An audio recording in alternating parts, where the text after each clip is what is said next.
Assalamu alaikum students, this is Dr. Iman Afroz और आज we are going to move towards our concluding lecture for the unit of thermodynamics and we are going to discuss heat capacities today. ठीक है, तो first of all we have the normal heat capacity. ठीक है, फिर इसमें कैसे कैसे हम वेरिएशंस करके डिफरेंट मॉडिफाइड हीट कैपेसिटीज पढ़ेंगे वो हम आगे चल के देखते हैं. First of all normal heat capacity. What is a heat capacity? ठीक है, हीट कैपेसिटी क्या होती है? Amount of heat required to raise the temperature of a body by 1 degree Celsius और 1 केल्विन. That is it. ठीक हो गया. Heat capacity की एक बॉडी जो है वो पर डिग्री सेल्सियस या पर केल्विन कितनी हीट एब्जॉर्ब करने की कैपेसिटी रखती है. ठीक, कितनी हीट वो बॉडी एब्जॉर्ब करेगी तो उसका टेम्परेचर 1 डिग्री सेल्सियस या 1 केल्विन रेज करेगा. That is heat capacity. ठीक हो गया. तो हम कैलकुलेट कैसे करते हैं? Delta Q means heat and delta T means the change in heat and the change in temperature. ठीक हो गया. कितना टेम्परेचर चेंज होने से, मतलब कितना टेम्परेचर चेंज है वो तो हमने डिसाइड किया हुआ है ना कि 1 डिग्री सेल्सियस है या 1 केल्विन है. ठीक है, पर 1 डिग्री सेल्सियस और पर 1 केल्विन कितनी हीट जो है वो रिक्वायर होती है. This is the heat capacity. ठीक हो गया. तो जो हीट हमें रिक्वायर्ड है that depends on the temperature. ठीक, ये वैल्यू ना स्पेसिफिक होती है for a specific material except for one variation, वो हम अभी आगे चल के देखेंगे. लेकिन ये कि जैसे जैसे आप टेम्परेचर इंक्रीज करेंगे, हम वैल्यू ये पढ़े हैं फॉर 1 केल्विन और 1 डिग्री सेल्सियस, लेकिन क्या 2 केल्विन या 2 degree Celsius, 5 degree Celsius, 10 degree Celsius के लिए हम ये नहीं पढ़ सकते? ऑब्वियसली पढ़ सकते हैं, बस वो क्या होगा, उतने टाइम्स मल्टीप्लाई होती जाएगी हीट की वैल्यू. ठीक, तो heat is that amount of heat is directly proportional to the raise in temperature. ठीक हो गया. और इस प्रोपोर्शनैलिटी को जब हम इक्वालिटी में चेंज करते हैं तो हमारे पास कांस्टेंट क्या यूज होता है? C. This C is actually the heat capacity. ये डेल्टा Q क्या है? This is the amount of heat. And delta T क्या है? This is the raise in temperature. जो सब्सटेंस की हीट कैपेसिटी है, जो कि फैक्टर हमने स्टडी करना है, that is given to us by C. ठीक हो गया. तो एक तो ये हमारे पास बहुत इम्पोर्टेंट, ये एक हमारे पास फॉर्मूला आ गया, del Q equals to C del T. ठीक हो गया. यहाँ से अब अगर हमने हीट कैपेसिटी का फॉर्मूला निकालना है तो वो हम इसी को रीअरेंज करेंगे और क्या आ जाएगा हमारे पास? C equals to del Q divided by delta T. ठीक, हीट कैपेसिटी का फॉर्मूला आ गया हमारे पास. और साथ हम इसके यूनिट देख लें तो हीट का क्या यूनिट होता है? We have joules. And temperature का यूनिट हम या डिग्री सेल्सियस में लेंगे या डिग्री केल्विन में लेंगे. ठीक, तो हमारे पास क्या आ जाएगा? जूल्स पर डिग्री सेल्सियस और जूल्स पर केल्विन. समझ आ गई? ये है हमारे पास हीट कैपेसिटी के पर डिग्री सेल्सियस या पर केल्विन राइज इन टेम्परेचर कितनी हीट हमें रिक्वायर्ड होती है. ठीक, आप अगर फॉर्मूला भी देखें तो क्या है? Heat capacity. Heat capacity is the amount of heat required to raise the temperature of a body by 1 degree Celsius और 1 केल्विन. ठीक, ये है हमारे पास हीट कैपेसिटी. अब हम इसको थोड़ा सा मजीद स्पेसिफाई करेंगे. ये तो एक जनरल सी टर्म है ना कि बस इसमें हमने क्या कंडीशन रखी है? सिर्फ एक हमने टेम्परेचर की कंडीशन यहाँ पे रखी है और इसके थ्रू हम जो हमें अमाउंट ऑफ हीट चाहिए वो हम कैलकुलेट कर रहे हैं, उसको हम हीट कैपेसिटी कह रहे हैं. अब हम इसको मजीद स्पेसिफाई करेंगे. किस तरीके से? अब हम कहेंगे amount of heat required to raise the temperature of 1 kg body by 1 degree Celsius और 1 केल्विन. ठीक, अब हमने मजीद एक स्पेसिफिकेशन डाल दी और वो क्या है कि 1 डिग्री सेल्सियस या 1 केल्विन, तो टेम्परेचर तो हमने 1 डिग्री सेल्सियस या 1 केल्विन इंक्रीज किया ही है, लेकिन साथ हमने एक और स्पेसिफिकेशन क्या डाली कि मैस हमने 1 kg ही लिया है. अब हम मैस को भी एज ए फैक्टर इसमें काउंट कर रहे हैं. ठीक, मजीद स्पेसिफाई कर दिया. तो इस स्पेसिफिकेशन के साथ जो हीट कैपेसिटी आएगी हमारे पास उसको हम कहेंगे स्पेसिफिक हीट कैपेसिटी. क्या कहेंगे हम?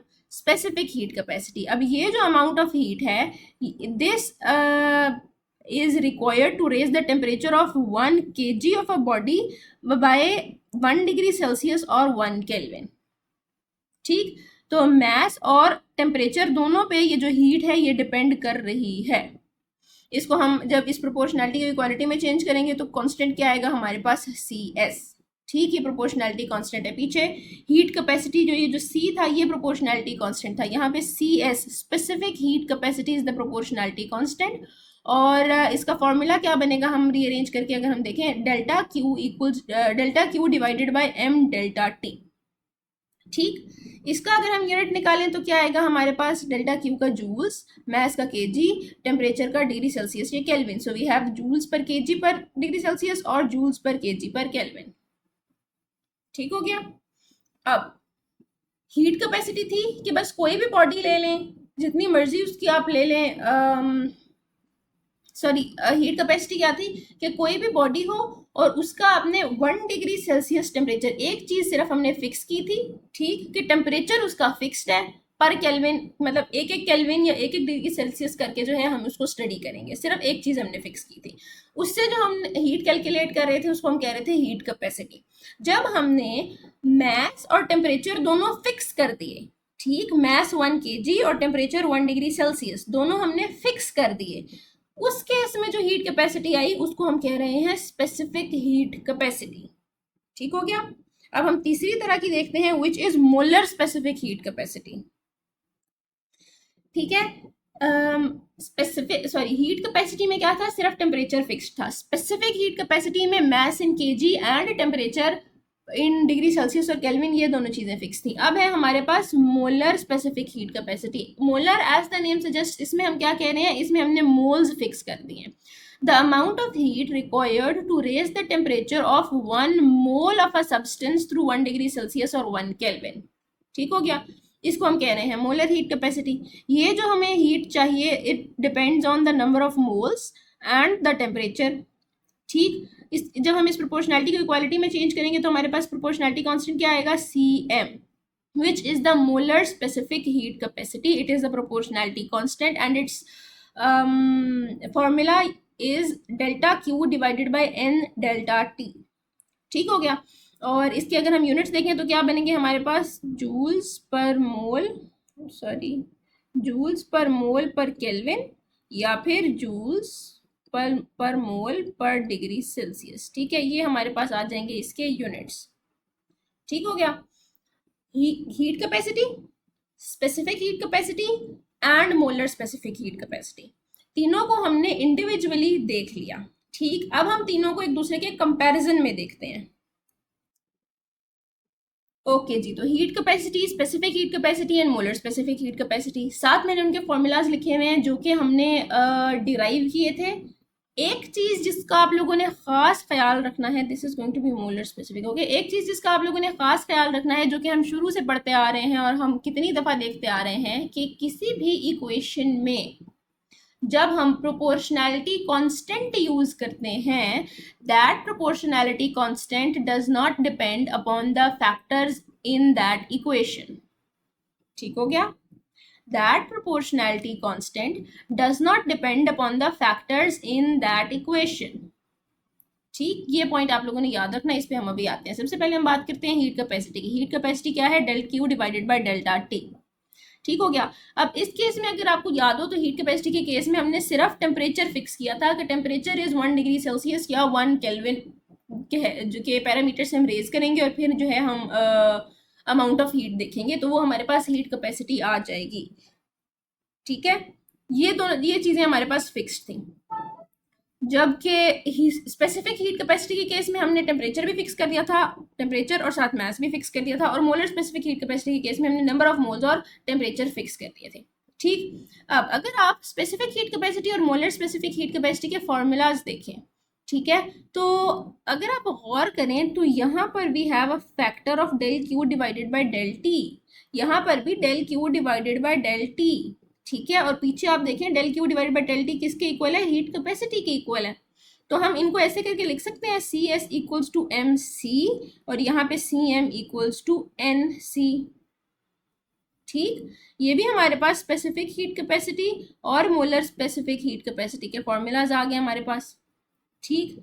अब इनके थ्रू क्या हीट कैपेसिटी को हम ऐसे करके लिख सकते हैं, हीट कैपेसिटी इक्वल्स टू, एक minute, oh sorry, I am sorry, थोड़ी सी यहाँ पर गड़बड़ कर दी है, let me rectify it. Okay, right. तो स्पेसिफिक हीट कैपेसिटी को हम कैसे लिख सकते हैं, C divided by M, delta Q divided by delta T, ये न्यूमरेटर में चला जाएगा ना, सी डिवाइडेड बाय एम। और मोलर स्पेसिफिक हीट कैपेसिटी को हम लिख सकते हैं सी डिवाइडेड बाय एन। ठीक हो गया। तो ये हमारे पास आ गए फॉर्मूलाज। एक हमने ऊपर ये वाला फॉर्मूला पढ़ लिया है, ऑफ स्पेसिफिक हीट कैपेसिटी, एक हमारे पास ये फॉर्मूला आ गया ऑफ स्पेसिफिक हीट कैपेसिटी। इस तरह मोलर स्पेसिफिक हीट कैपेसिटी का भी एक टेम्परेचर और हीट के साथ फॉर्मूला है हमारे पास, और एक हमारे पास हीट कैपेसिटी के साथ फॉर्मूला है। ठीक हो गया। अब ये जो हीट कैपेसिटी वाले दोनों फॉर्मूलाज हैं, इनको हम रीअरेंज करके हीट कैपेसिटी के लिए भी तो दो नए फॉर्मूलाज बना सकते हैं ना, C S M C S and we have C equals to N C M. ठीक है, number of moles multiply by molar specific heat capacity and mass multiplied by specific heat capacity. ठीक हो गया।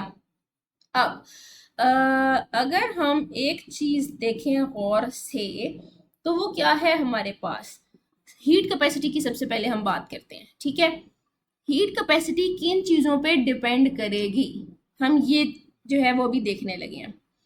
तीन फॉर्मूलाज हैं हमारे पास heat capacity के, एक है C equals to del Q divide by del T, एक है C equals to M C S, और एक है हमारे पास C equals to N C M. ठीक हो गया, ये तीन फॉर्मूलाज हैं हमारे पास हीट कैपेसिटी के। अब जो पॉइंट हमने पहले डिस्कस किया था कि the proportionality constant does not depend on the variables present in the equation. तो ये जो इक्वेशन है हमारे पास, अगर आपको याद हो, इस इक्वेशन में ये हमने कहाँ से निकाली थी, delta Q is directly proportional to delta T and delta Q equals to C del T. तो यहाँ पर सी ने किसका काम किया था, प्रोपोर्शनैलिटी कांस्टेंट का। तो ये जो इक्वेशन है हमारे पास, इसमें सी क्या है, प्रोपोर्शनैलिटी कांस्टेंट है। That is why C will neither depend on delta Q nor will it depend on delta T. ठीक हो गया। जो हीट कैपेसिटी है that neither depends on the heat nor does it depend on temperature. ठीक है, तो इसके factors क्या होते हैं हमारे पास, नीचे वाली दो इक्वेशंस अगर आप देखें तो उन पे ये डिपेंड करता है। C S specific heat capacity and molar specific heat capacity, ये तो कांस्टेंट होते हैं ना हमारे पास, दीज आर आल्सो कांस्टेंट्स। तो ये किस पे डिपेंड करेगा, मास पे डिपेंड करेगा। हीट कैपेसिटी मास पे डिपेंड करेगी, heat capacity number of moles पे डिपेंड करेगी। ठीक है, और हीट कैपेसिटी किस पे डिपेंड करेगी, नेचर ऑफ सब्सटेंस पे डिपेंड करेगी। ठीक है, a proportionality constant does not depend on the factors or on the variables that are present in the equation। ठीक है, तो इस वजह से ये डेल क्यू और डेल टी पे बिल्कुल भी नहीं डिपेंड करेगा। ये किस पे डिपेंड करेगा, मास पे, नंबर ऑफ मोल्स पे, और नेचर ऑफ द मटेरियल। ठीक है, या नेचर ऑफ द सब्सटेंस, इन चीज़ों पे हीट कैपेसिटी डिपेंड करेगी। क्लियर हो गया। अब आए स्पेसिफिक हीट कैपेसिटी की तरफ। स्पेसिफिक हीट कैपेसिटी को हमने कैसे डिराइव किया था, del Q multiply by M del T. ठीक, और फिर हमने कहा था del Q equals to C S M del T, और वहाँ से हमने ये वाली इक्वेशन जो है ये हमने डिराइव कर ली थी। अब इस इक्वेशन में C S specific heat capacity is also acting as a proportionality constant, right. तो यहाँ पर स्पेसिफिक हीट कैपेसिटी ना हीट पे डिपेंड करेगी, ना टेम्परेचर पे, ना ही मास पे। ठीक, मास पे भी नहीं डिपेंड करेगी। बात समझ आई, क्यों, क्योंकि मास अब उस इक्वेशन में आ रहा है जिसमें C S is the proportionality constant, तो सी एस मास पे नहीं डिपेंड करेगी। अब अगर सी एस मास पे नहीं डिपेंड करी, तो मास बेसिकली क्या बता रही है हमें, अमाउंट ऑफ सब्सटेंस बता रहा है। तो ये अगर मास पे नहीं डिपेंड करेगी, ठीक है, तो ये नंबर ऑफ मोल्स पे भी नहीं डिपेंड करेगी, क्योंकि अगर अमाउंट ऑफ सब्सटेंस पे वो नहीं डिपेंड करी, तो मास और मोल्स वो तो दोनों हमें सेम चीज़ें बता रहे हैं ना। तो इन दोनों पे स्पेसिफिक हीट कैपेसिटी डिपेंड नहीं करेगी। तो स्पेसिफिक हीट कैपेसिटी किस पे डिपेंड करेगी, it will only depend on the nature of a substance.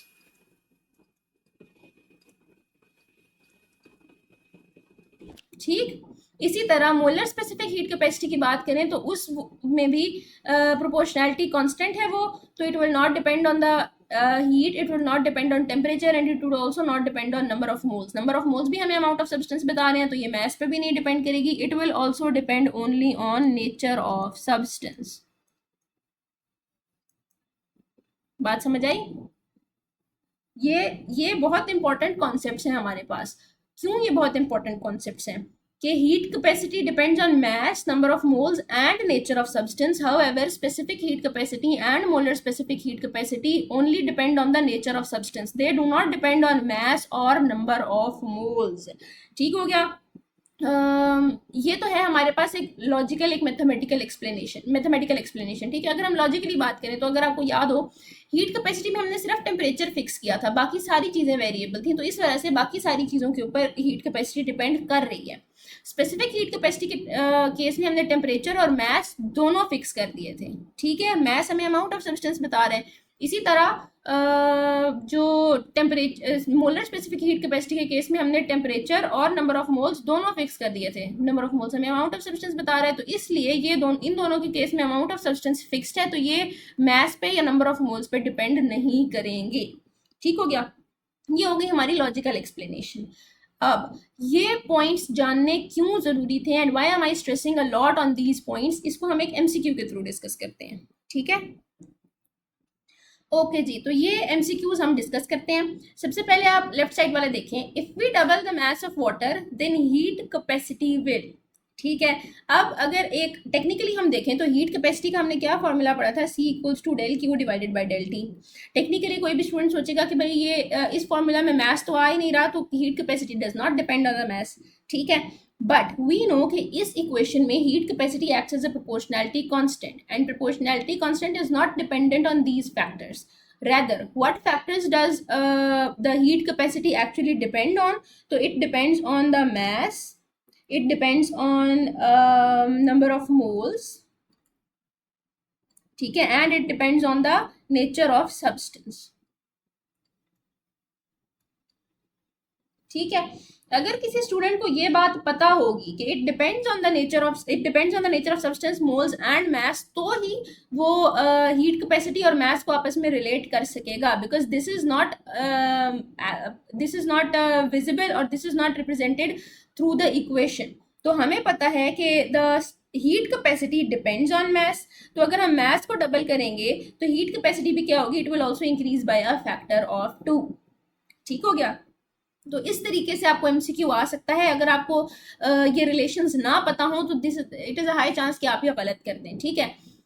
अब let's move to the MCQ on the right. वो क्या हमें बताता है, if we double the mass of water then molar specific heat capacity will. Again जल्दी जल्दी में हम क्या करते हैं, molar specific heat capacity, sorry it's not going to be molar specific, it's just going to be specific, ठीक है। जल्दी जल्दी में हम क्या करते हैं, अगर हम स्पेसिफिक हीट कैपेसिटी स्पेसिफिक, ठीक है, मोलर नहीं, स्पेसिफिक हीट कैपेसिटी का अगर हम फॉर्मूला देखें तो वो क्या है हमारे पास, del Q divided by M delta T, ठीक होगा, ठीक हो गया। यहाँ से अब अगर हम रिलेशन बनाएं तो क्या बनेगा, C S is inversely proportional to mass. हमें दिया हुआ है कि मास को हम डबल कर रहे हैं तो स्पेसिफिक हीट कैपेसिटी क्या हो जाएगी, वो हाफ हो जाएगी, कि ये 2 के फैक्टर से इंक्रीज हो रहा है, ये 2 के फैक्टर से डिक्रीज हो जाएगा, ठीक है। ये तो इस इक्वेशन के थ्रू अगर कोई सॉल्व करे तो वो ये आंसर निकालेगा, बट आप अभी हमने देखा, आप सबको पता है कि this is wrong. Why is this wrong, because इस इक्वेशन में specific heat capacity acts as a proportionality constant, and if it acts as a proportionality constant it does not depend on any of the factors used in this equation, ठीक है। तो वो maths पे depend ही नहीं करेगा। तो आप अगर मैथ्स को डबल भी कर देंगे तो करेक्ट आंसर क्या होगा हमारे पास, that the specific heat capacity remains same, ठीक हो गया। तो इस तरीके से ये जो फैक्टर्स हमने देखे हैं, जो डिपेंडेंसीज हमने देखी हैं, these are very very important, ठीक हो गया।